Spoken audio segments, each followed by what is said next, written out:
Hiker calls out for his missing daughter, but a strange voice calls back. His mind filled with surprise and horror as he heard a strange man's voice call back. He had no idea someone else was in these parts of the woods. His body catapulted into action with only one mission in mind. Nothing was going to stop him from finding his daughter.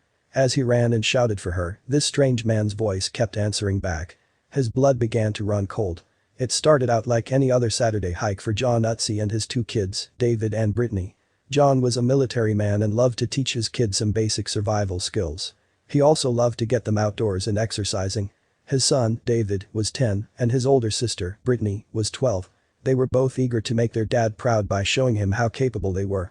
But today, that would be put to the test. John often let his kids venture ahead of him to run and play.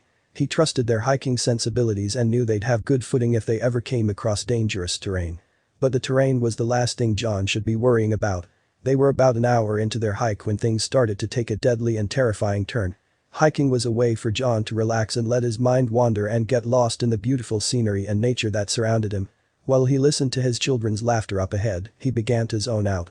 Suddenly, he was woken from his reverie by an eerie silence. He looked up ahead and realized he couldn't see his kids anymore. Using his sharp and deep military tone, he called out to them.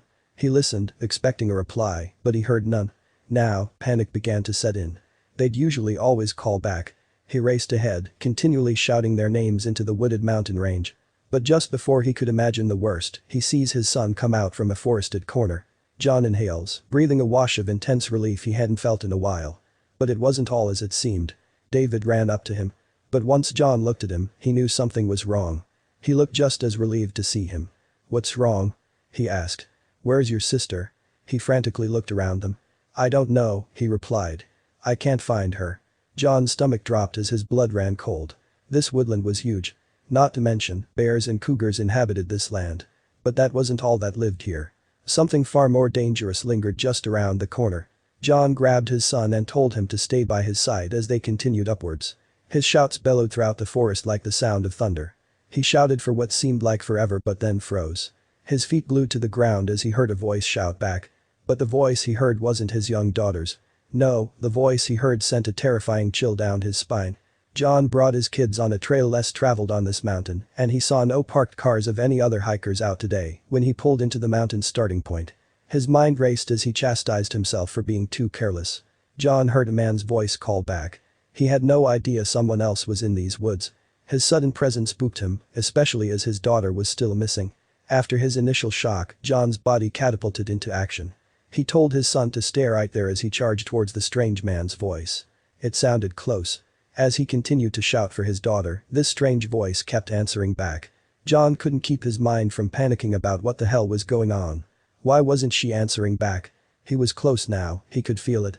He hoped desperately that what he'd find wouldn't be any of the dark scenarios he painted in his mind. He rounded the corner of a big boulder and saw his daughter standing, frozen. He shouted out to her. It seemed to snap her out of a trance. She looked at him, eyes wide, but worry stretched across her face. She turned her head. She turned back to the direction she was looking at before. Confused by her reaction, John followed her eerie gaze. And then he saw it. It was the man who had been shouting. His arm was raised in the direction of Brittany. He was gesturing to her, and she was terrified, frozen in place. John ran up to her and held her tight. But then he realized what was happening. John found his daughter scared frozen, looking over at a man lying on the ground. He was frail and barely had enough to lift his hand. He was gesturing to her for help. It took all his might to reply to John's shouts. John raced over to him and quickly asked him what happened. He reached his hand into his backpack and gave him food and water. Suddenly, he leaped up. In all his panic, to find his daughter and fearing he was running into a dangerous situation, he left his son behind. He told his daughter to help the man as he ran back to his son. Finally, they were all together again. He asked the strange man again what happened. But he could barely talk. There was no service to call for help and the man couldn't walk. John had to think fast. He left all his rations with the man and told him he'd return with the police. John and his kids raced down to the car park and immediately called for help.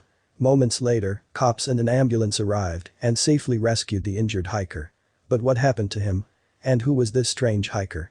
John later learned that he and his kid saved a 50-year-old experienced hiker who went on a hike 5 weeks ago, only to turn up missing the next day. He had taken a fall and couldn't move. As the days passed, his strength did too. His only mistake. hiking alone. He expressed his deepest thanks to John and his kids, all the while giving the family an experience they'll never forget.